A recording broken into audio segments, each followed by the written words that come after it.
National Nutrition Natural Health Reviews. 3 minutes of the latest naturopathic info with Canada's leading nutrition experts. Watch, learn, and get healthy naturally.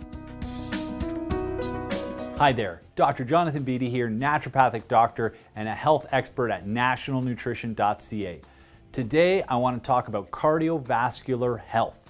Okay, we're not talking about the diseases today. Today we're talking about ways that you can optimize the function and health of your cardiovascular system.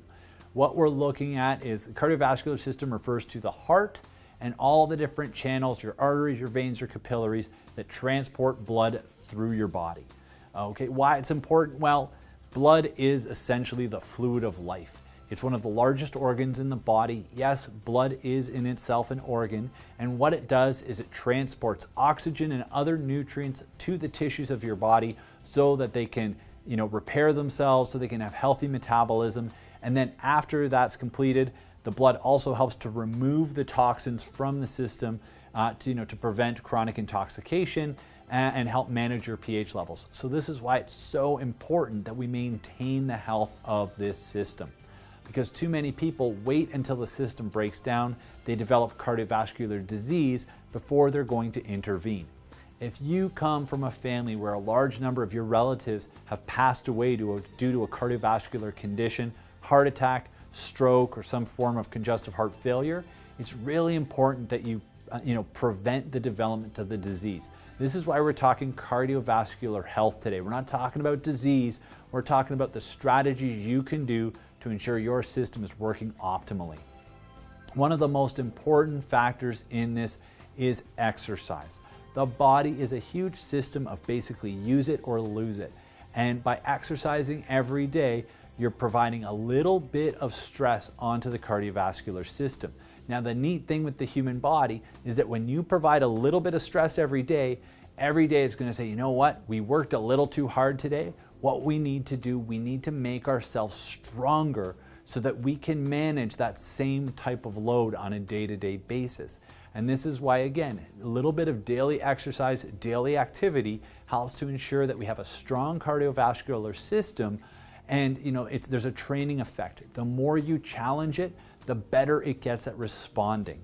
And as we age, we tend to become more sedentary, and that's one of the biggest leading causes of the development of cardiovascular disease.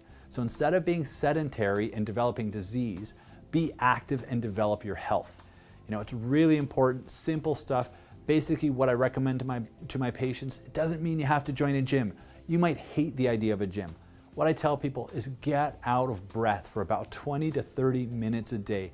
If you like to shop, just shop with vigor. If you like to dance, dance your way out of breath.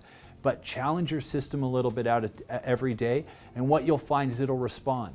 Soon you'll be able to dance a lot more vigorously. Soon you'll be able to shop a lot more vigorously as your cardiovascular health improves, right? We're not talking about disease, we're talking about building ourselves back up. In addition to that, diet. Diet is incredibly important for the cardiovascular system. There's a lot of different components that go into the cardiovascular system. You need to ensure that the arteries maintain their elasticity. You need to ensure that you've got adequate iron to ensure that the red blood cells can carry the oxygen. You need to ensure that you've got adequate magnesium so that the arteries can relax and stretch. You need to ensure adequate collagen. The collagen is what gives the arteries its elasticity. And so taking in things like lysine, proline, vitamin C, very important components of collagen and very important for collagen repair. So when you create this little bit of stress on the body every day, your body's going to repair it, and it's going to try and repair it better than it did before. But if you don't give it the tools, if you don't give it the nutrients to do that, it can't do it as effectively. It may not be able to do it at all. And so your cardiovascular health won't happen. You'll end up with cardiovascular disease. So vitamin C, proline, lysine, very effective tools. Again, ensuring adequate magnesium. In fact, magnesium is one of the most common mineral deficiencies in Canada. Everybody's worried about taking adequate calcium when in actuality they're probably deficient in magnesium.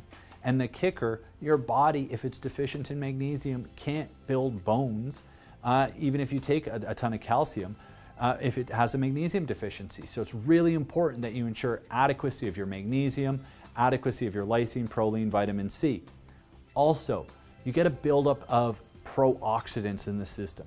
Anytime metabolism occurs or you start breaking down and burning sugar, just as a car engine produces exhaust, the human body produces toxic metabolites as well. So it's important that we aid our body in clearing these out.